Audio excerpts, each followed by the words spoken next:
तो कल हम महाराज जी को प्रणाम कर बोले, मेरी बेटियों से कभी प्रणाम मत करो।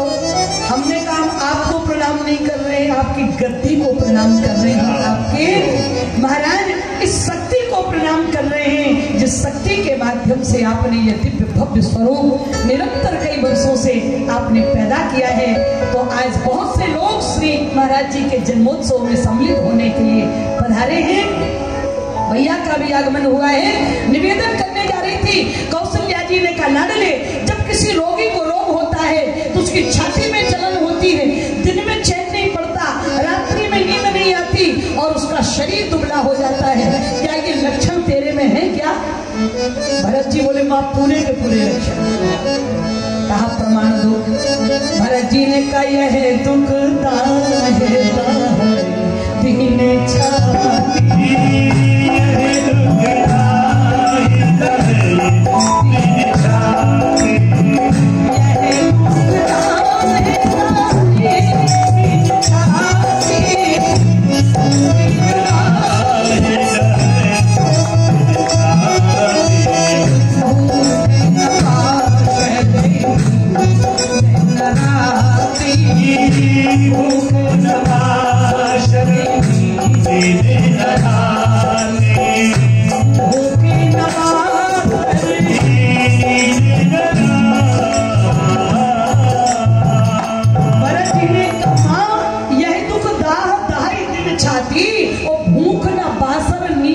छाती और देह दिन ही दिन दूभर होई और घटई तेज बल मुख छवि।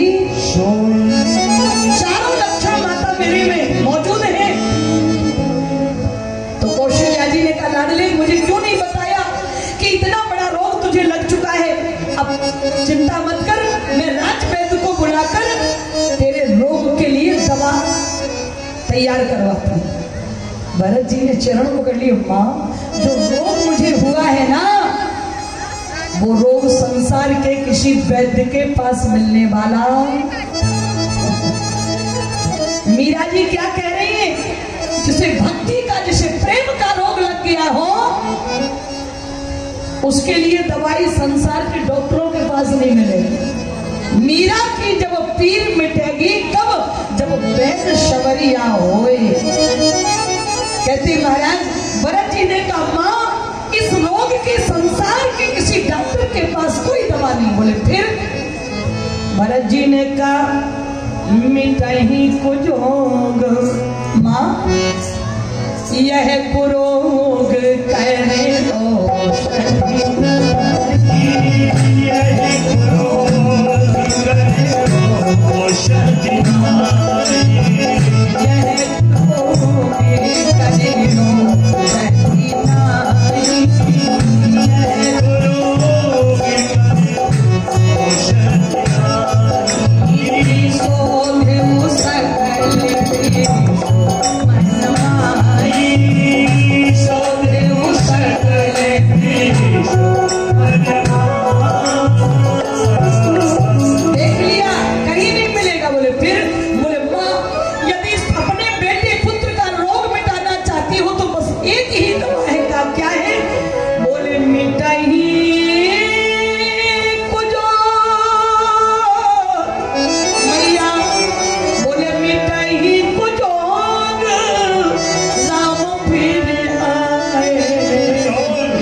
मिटने वाला महाराज श्री वशिष्ठ जी ने समझाया, मैया ने समझाया, भरत ने किसी की बात मानी क्या? जब इतने लोग समझा रहे तो चलो अब करवाई लेते हैं जमीन दान। भैया के खिलाफ में नहीं, भाई के खिलाफ एक भाई जा ही नहीं सकता। मंत्रियों ने कहा, मंत्रियों ने आकर के भरत जी को समझाया। भरत जी बोले कीजिए गुरु आए सुबस, कहीं सचिव कर जोरी, रघुपति आए उचित जस तस तब करब बहो। मंत्रियों ने कहा कि काम करो। भरत जी का क्या?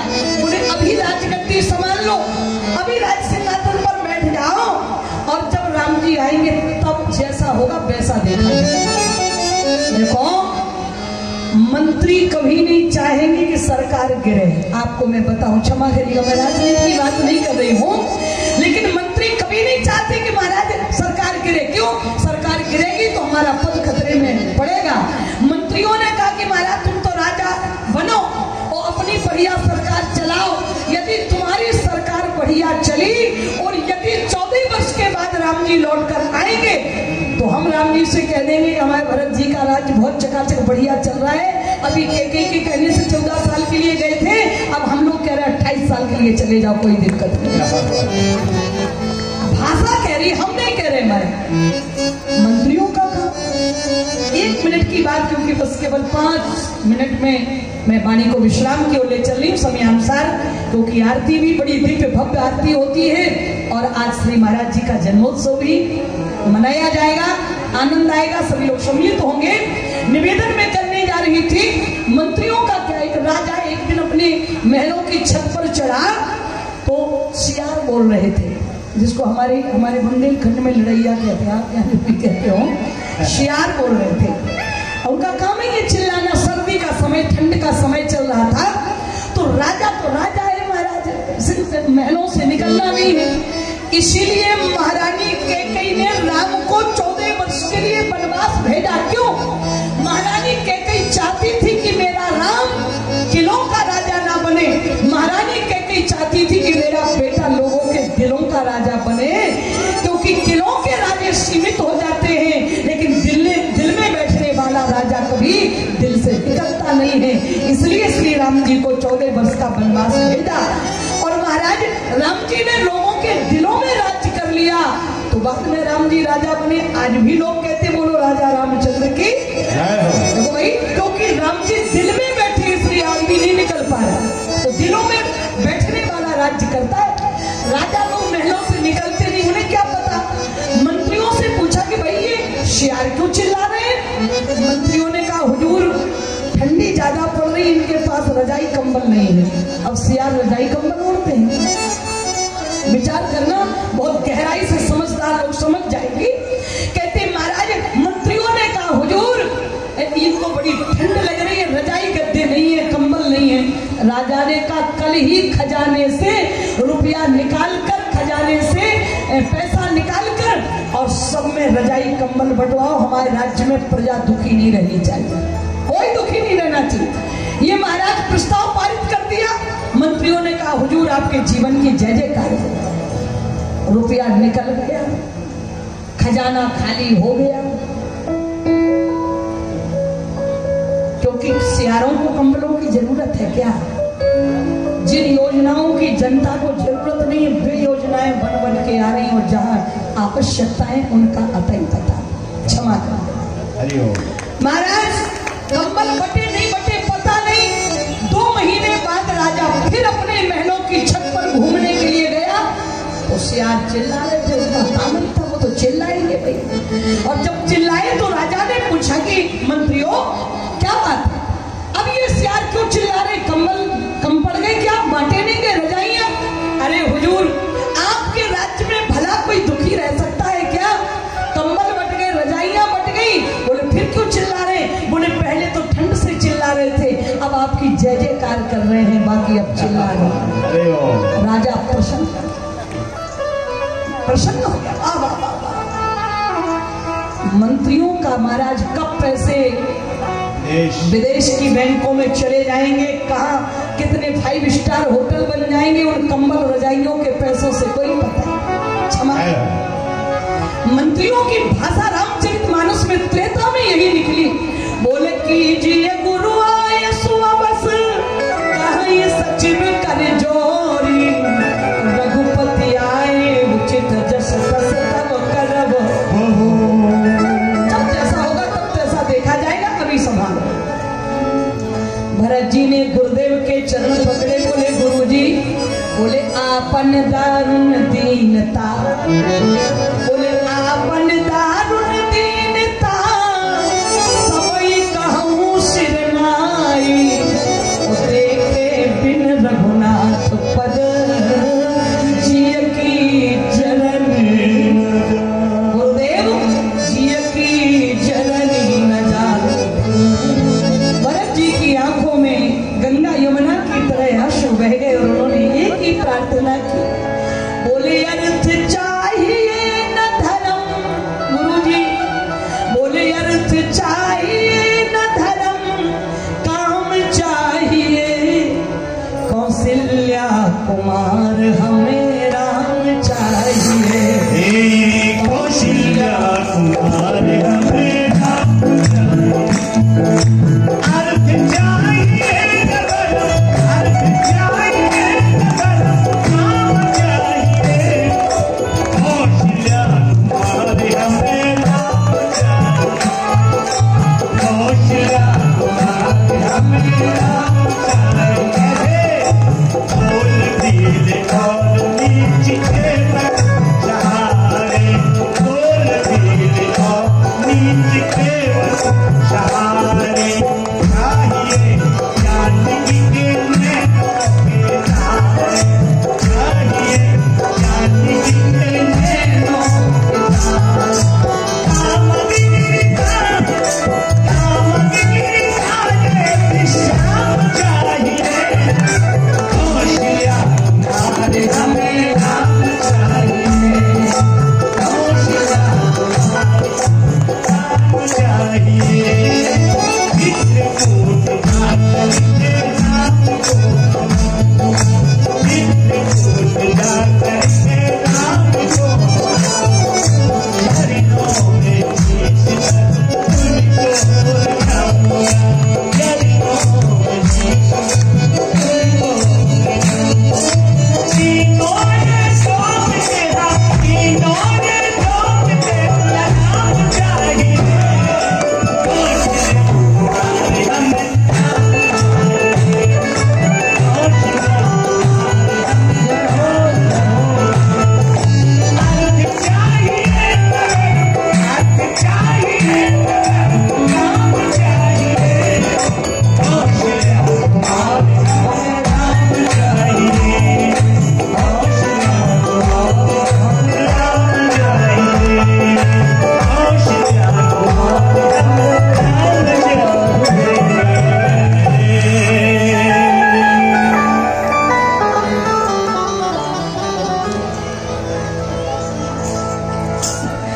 बोलिए वृंदावन बिहारी लाल की। भगवान श्री राम के चरणों की प्रीत चाहिए, कहीं आंख इहई मन माही, और प्रात काल चली हो प्रभु। भरत जी ने कहा बस केवल एक ही कामना है, भैया को मनाया जाए। आहा, बस 1 मिनट की बात करके वाणी, क्योंकि भरत चरित करने में तुलसी जय सादर सुनई, सिय राम पद प्रेम, 2 काम अवश्य होंगे। अवश्य शब्द का प्रयोग किया है तुलसीदास जी महाराज ने, कहते भरत चरित करने में तुलसी जय सादर सुनई, क्या होगा? बोले सिय राम पद प्रेम अवश्य, बीच में लिखा है सिय राम पद प्रेम अवश्य हो ही भव रस विरति, सीताराम जी के चरणों में प्रेम अवश्य होगा और अवश्य ही भव से आपकी विरक्ति होगी। ये भरत चरित्र के सुनने का प्रतिफल महाराज जी फलश्रुति है भरत जी के चरित्र की। बड़ा आगाध आज सभी अयोध्या वासियों के हृदय में जगह बनानी भरत जी ने, क्योंकि सभी लोग यही चाहते थे कि भरत जी राम जी को मनाने के लिए जाएं। तो भरत जी ने प्रण कर लिया, भरत चले चित्रकूट हो राम को मना भरत चले चित्रकूट हो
निर्देशन हमारे भैया का, वकील साहब का सुनेंगे। आज केवल इतना ही। लेते जाना रे हरि नाम थोड़ा थोड़ा, लेते जाना रे हरि का नाम थोड़ा थोड़ा, लेते जाना रे हरि का नाम मीठा मीठा, लेते जाना रे हरि का नाम मीठा मीठा, प्यारा प्यारा